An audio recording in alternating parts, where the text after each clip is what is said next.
So now, good morning, all of you. We are doing chapter number 2, constitutional design, and in this we will discuss about Indian Constitution, which is considered a living document. Now, first we will discuss about the makers of the Constitution.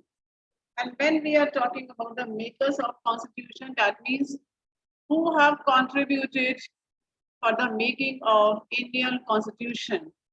So here we will discuss some important leaders who have contributed towards making of constitution, like Dr. Rajendra Prasad. He was from Bihar.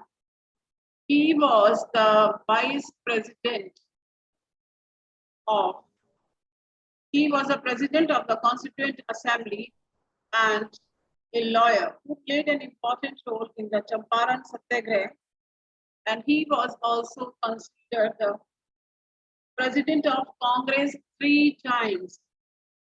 And after that, he became the first president of India, independent India.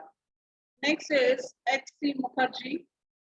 He was born in Bengal and he was the vice president of the Constituent Assembly, a renowned author and educationist.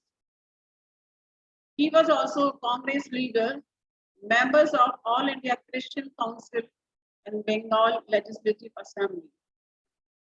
Later governor of West Bengal. Baldev Singh, nominee of the Congress in the Constituent Assembly. He was a successful entrepreneur. Leader of Panthik Akali Party in the Punjab Assembly and defense minister in the union government of Jawaharlal Nehru. So that means when we are talking about the important leaders of the Constituent Assembly, that indicates they incorporated Constitution into a sacred document. It reflected the broad consciousness of its time. And the members of the Constituent Assembly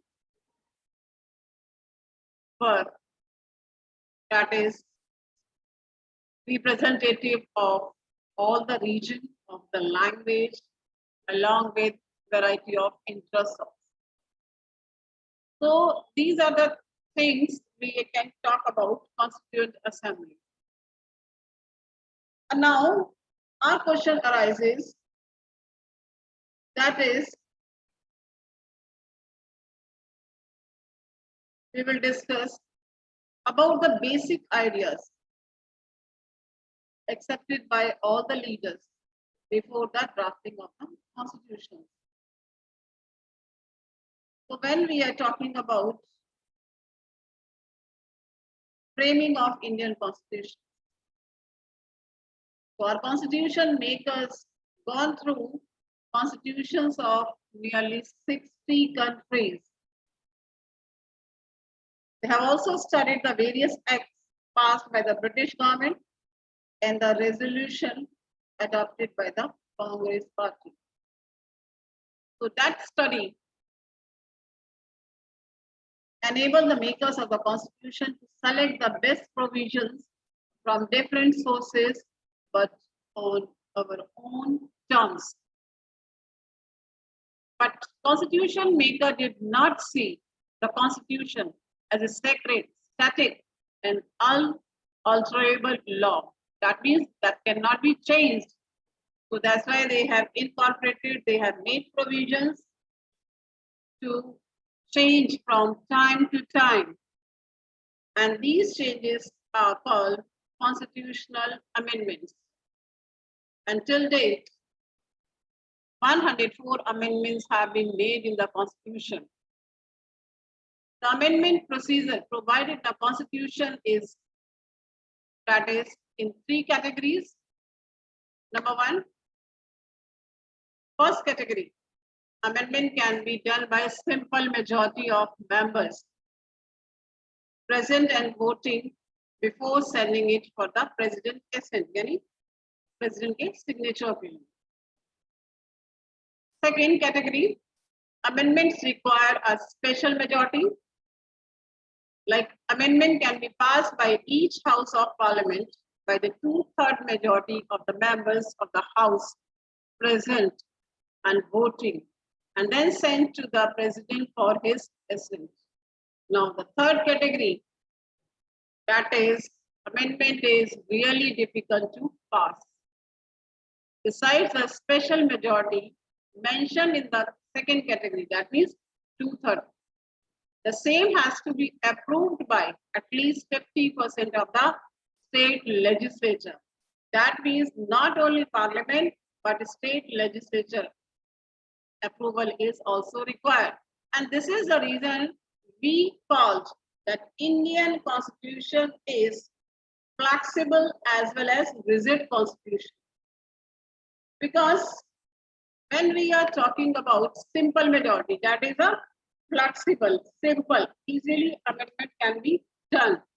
And when we are talking about 2/3 majority along with the 50% state legislature consent is required, so that indicates about the rigid constitution. Now we'll discuss about the guiding values of Indian constitution. The leaders like Mahatma Gandhi, Dr. B.R. Ambedkar, and Jawaharlal Nehru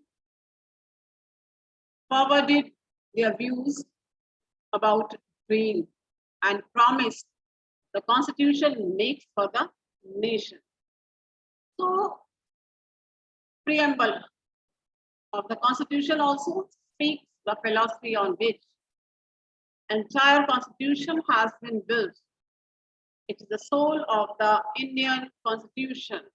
This is the preamble. But before starting this, we will just discuss about, that is, Mahatma Gandhi's contribution to the Constitution of India.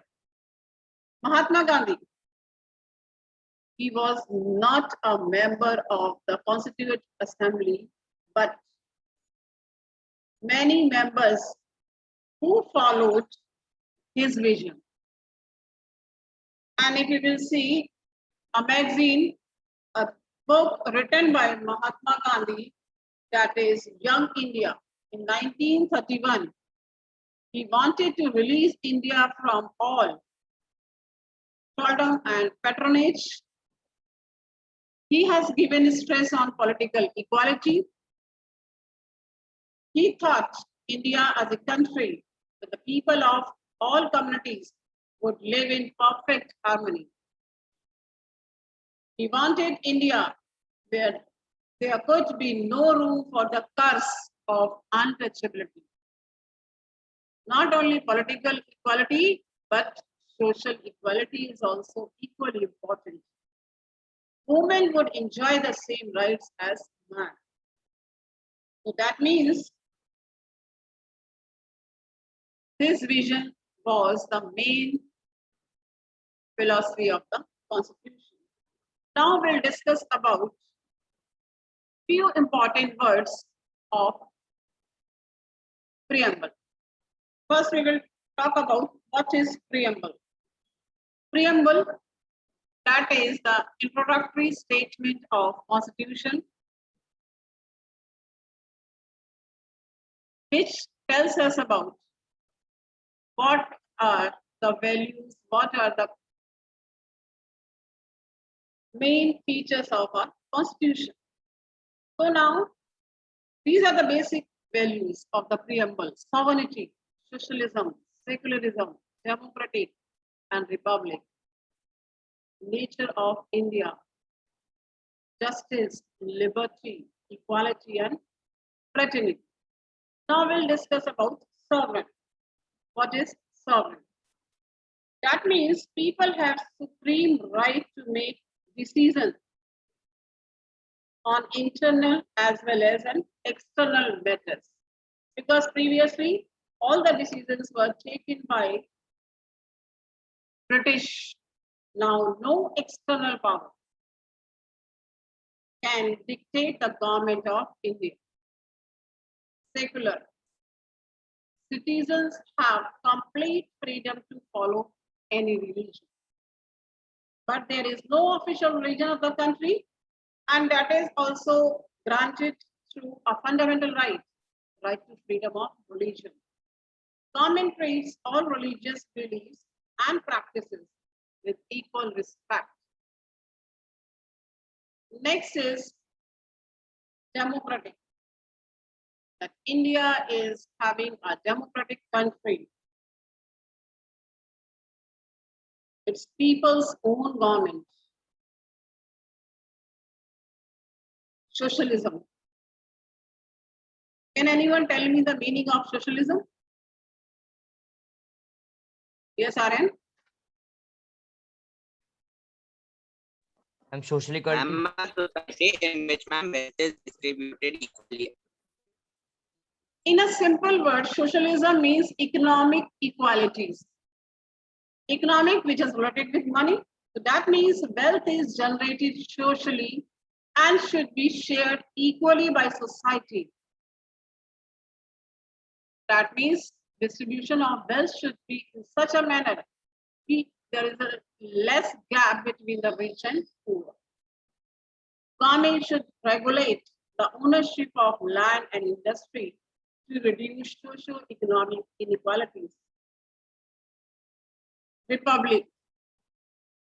When we are talking about republic, anyone who will tell me the I'm meaning head of of the republic?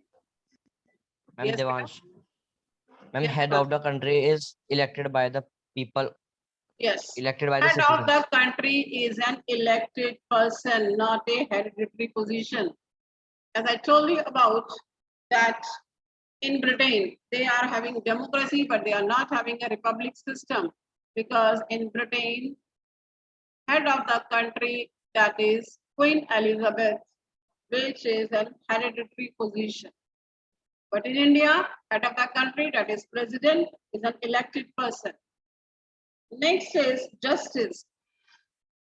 Citizens cannot be discriminated on the grounds of caste, religion, and gender. Social equalities have to be reduced. Can anyone tell me what are social inequalities? Yes, RN? Ma'am, like system of untouchability. Pardon? Social inequalities means no discrimination on the basis of caste. In a simple word, Considered a social inequalities means discrimination on the basis of caste should be reduced. Government should work for the welfare of all, especially of the disadvantaged group. And this is the reason that some reservation to the weaker section of the society. Not only justice, along with this, other features are also there. Liberty. Liberty, that means freedom. There are no unreasonable restrictions on the citizens in what they think, how they wish to express their thoughts, and the way they wish to follow up their thoughts in action. So that means, and for this, not only we are having a fundamental rights also, equality, all are equal before the law, no discrimination, the traditional social inequalities should be ended. The government should ensure equal opportunity for all. Now, fraternity. In a very simple word, fraternity is brotherhood. All of us should behave as if we are the members of the same family. Can anyone tell that what is the name of our family?